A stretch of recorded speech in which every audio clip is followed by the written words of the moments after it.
एक बंदा जो इस जन्म में इंडिया का पीछा पीछा कर रहा है वर्ल्ड कप फाइनल से, चाहे रेड बॉल हो, व्हाइट बॉल हो, पिंक बॉल हो, वो ट्रेविस 140 आज 152। बड़े खुश हो रहे थे ना पहला टेस्ट मैच जीत के। जिंदगी इस भैंस के भाई ने ट्रेविस हेड ने झंड कर रखी है। जसप्रीत बुमराह की 5 विकेट लेने के बावजूद ऑस्ट्रेलिया कैसे यहां पर 400 पे पहुंच गया, मैं तो इस पे हैरान हो गया। साला हुआ हो क्या रहा है भाई। ट्रेविस हेड इंडिया के लिए ट्रेविस हेड नहीं, ट्रेविस हेडेक बन चुका हुआ है, सरदर्द बन चुका हुआ है यार। ये ट्रेविस हेड किस चक्की का आटा खाता है भाई, ये क्या भला प्लेयर है यार। ये जैसे ही आता है एकदम से मोमेंटम ऐसे शिफ्ट। अकेला ही बुमराह जो है पूरे भारत की बॉलिंग लाइन को संभाले हुआ है, क्योंकि स्पिनर का तो यहाँ कोई काम नहीं है।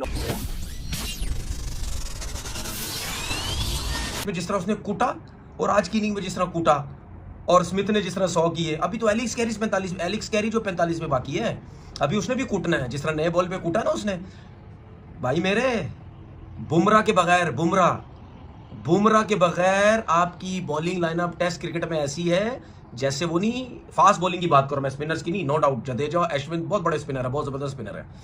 मैं फास्ट बॉलिंग की बात कर रहा हूँ। बुमराह के बगैर हमारी इंडिया की फास्ट बॉलिंग ऐसी है जैसे नहीं वो क्लब क्रिकेटर होते, जरा वो क्लब क्रिकेट से उठा के लाके गेंद करवा देते, उस किस्म की है। समझ आई?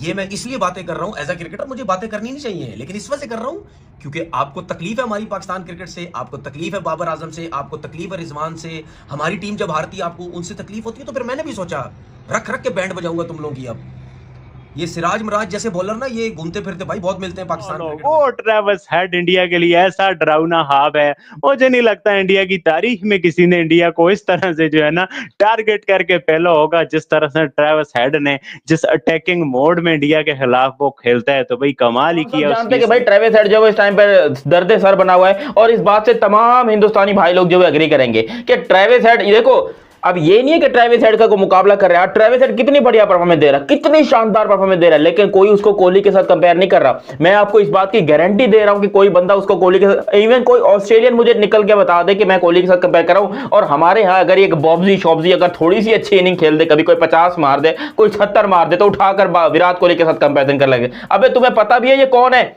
पता है कौन है? अबे बाप है क्रिकेट के। और यहां पर ट्रेविस हेड को भी ये बात पता है, इसलिए वो भले कितनी सेलिब्रेशन कर ले, कुछ भी कर ले, इंडिया को बड़े बुरी तरीके से भले वो यहां पर मारे, जो भी करे, लेकिन कभी वो ओवर एक्टिंग करता हुआ दिखाई नहीं देगा। कभी वो 75 में 3 आउट थे, वहां से करते कराते जब बैटिंग करने आया फिर लंच हुआ, लेकिन उसके बाद ऐसे इसने गेयर चेंज करता है। ये रन अ बॉल 100, मतलब 150 किया, ऑलमोस्ट रन अ बॉल।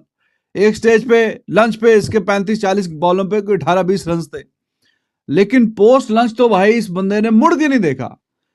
तो बहुत ज्यादा प्रॉब्लम्स क्रिएट की हैं इसने इंडिया के लिए। पिछले वाले मैच में भी he was the player of the match, और पास में आपको पता है किन किन प्लेयर्स में प्लेयर ऑफ द मैच रहा है। आज फिर 100 किया, और bad news for Indian fans कि जिस मैच में ये 100 करता है वो मैच अभी तक ऑस्ट्रेलिया हारा कोई नहीं। 8वां 100 है आज इसका। अभी तक उससे पहले पहले जितने भी इसने 100 किए हैं, कोई एक मैच में भी नहीं हारा ऑस्ट्रेलिया। और इतना ये शानदार बैट्समैन है, लाजवाब। देखने में देखो बल्कि सा लगता है ये टिला टाला सा, लेकिन माइटी इफेक्टिव। और उसका असर जो स्मिथ पे पड़ा वो भी आपने देखा है। स्मिथ के अंदर नहीं देखी जितनी मोहब्बत ट्रेविस हेड को इंडियन टीम से है। अबे यार, जिस बंदे का ब्रिस्बेन के अंदर लास्ट 3 इनिंग्स जो उसकी थी 0-0-0, 2 वेस्ट इंडीज के अगेंस्ट, एक पाकिस्तान के अगेंस्ट का 0-0-0 था, उसने ब्रिस्बेन के अंदर ही अपना ऐसा कमबैक मारा है। और अब उसकी जो लास्ट 3 इनिंग्स हो गई बीजीटी की, 152, 146 और 88, ये उसकी लास्ट 3 इनिंग्स है। शुक्र करें कि आपने उसको 88 पे आउट कर लिया था, वरना वो भी उसका सेंचुरी हो जाना था। लगातार 3 सेंचुरी उसके बन जाने से ये तो ऊपर ही जाता जा रहा है, ये तो पीछे मुड़ के देखने का नाम ही नहीं ले रहा। मोहम्मद शमी को फिट कराओ जल्दी। मोहम्मद शमी सिराज से बहुत बेटर है, बहुत बेटर बॉलर है भाई। वो जब किसी भी लेवल की क्रिकेट खेलता है ना, उसकी बॉल का पता चलता है, स्विंग होती है, सीम होती है, सब कुछ होता है। जब 75 पे 3 आउट हुए, उसके बाद इंडिया के फास्ट बॉलर ने बॉलिंग क्या की है, मुझे ये तो बताओ। एलिक्स कैरी बैटिंग कर रहा है। एलिक्स कैरी नो डाउट जिस तरह बैटिंग करता है उसको रोकना बहुत मुश्किल होता है, इसमें तो कोई शक ही नहीं है। लेकिन क्या ये क्लब क्रिकेट के जो बॉलर थे फास्ट बॉलिंग बुमराह को हटा के, क्या इन्होंने एलेक्स कैरी को उस तरह की बॉलिंग की है जिसपे वो फंसे? मैं तो आपको गारंटी कहता हूं, अगर इस पिच के ऊपर जिस तरह की ग्रीन सर्विस है, जिस तरीके से बॉल स्किड होकर आ रहा है, अगर यहां पर पाकिस्तान के बॉलर्स होते तो ट्रेविस हेड जो वो 150 के स्ट्राइक रेट से खेल रहा होता और अभी भी यहां पर इंडिया गेम से आउट नहीं है, क्योंकि ये तो पता चल गया कि भाई जो पिच है वो बैटिंग के लिए खूबसूरत है। ये बहुत ही खूबसूरत पिच है। पिच के अंदर जो है वो थोड़ा सा पानी छूटा हुआ तो बॉल पड़ के सीधा बल्ले पे मक्खन की तरह आ रही है। ये बात हमें दिखा दी है ट्रेविस हेड ने, और इंडिया के बैट्समैनों को घबराने की जरूरत नहीं है भाई लोग। मुझे तुम पर पूरी उम्मीद है कि तुम लोग कर लोगे। और वैसे भी अभी यहां पर जायसवाल है, रोहित है, गिल है, कोहली है, पंत है, इंडिया के पास बड़े खतरनाक किस्म के बैट्समैन। और जिस तरीके की प्रैक्टिस कर रहा था अपना यशस्वी जायसवाल, आपने खुद देखा कि बाकी सारे टेस्ट की प्रैक्टिस कर रहे हैं, जायसवाल अलग ही रोप में चल रहा है। अभी तुम लोग ट्रेविस हेड का नाम ले रहे हो ना, एक दिन खाली रुक जाओ, एक दिन के बाद तुम सब लोग यहां पर बात कर रहे होगे यशस्वी जायसवाल की, क्योंकि कल के दिन जायसवाल ने तबाही फेरनी है। बस ये बारिश की ऐसी की तैसी करो, बारिश नहीं होनी चाहिए। बाकी तुम देखो यहां पर ट्रेविस हेड का करता क्या है, ट्रेविस हेड का नाम भूल जाओगे तुम लोग जब जायसवाल बैटिंग के ऊपर आएगा। जसप्रीत बुमराह की, what an artist he is यार, कमाल का बॉलर है। एक तरफ पूरी टीम इंडिया और एक तरफ अकेला डट के खड़ा है जसप्रीत बुमराह। क्या कमाल की आज उसने बॉलिंग की है।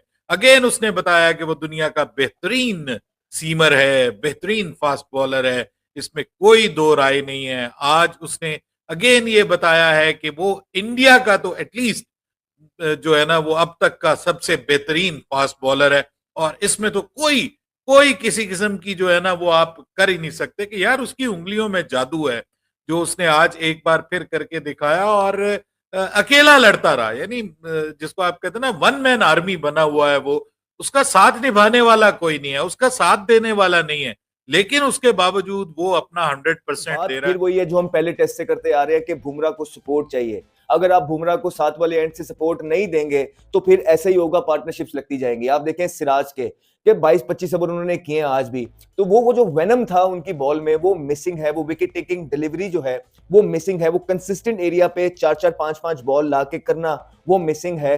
कोई ऐसा कुछ किया नहीं उन्होंने भी, सिराज ने बिल्कुल, शायद इंजर्ड है, कभी उनको टांग पकड़े हैं, कभी कुछ और कर रहे हैं, तो वो मजा नहीं आएगा। अगर टेस्ट मैचेस आपने जीतने हैं तो अकेला बुमराह तो आपको सारे के सारे मैचेस जितवा के नहीं देखा। हमने पहले भी बोला था कि आपको बुमराह के साथ जो है बॉलर्स चाहिए, और सिराज जो है उनका बिल्कुल भी साथ दे नहीं पा रहे हैं। और उसके बाद आप देखें रेडी 125-26 पे बॉल कर रहे हैं, और आके उन्होंने भी 13-14 ओवर जो किए हैं और नॉर्मल से वो बॉलिंग कर रहे हैं। और ऑस्ट्रेलिया के अंदर अगर आपकी ऑपोजिशन जो है वो रेडी की तरह के बॉलर 12-15 ओवर कर रहे हैं, इसका मतलब, और जिसमें कोई थ्रेट और वेनम नहीं है, इसका मतलब है कि जो है थोड़ी सी आसानी जरूर पैदा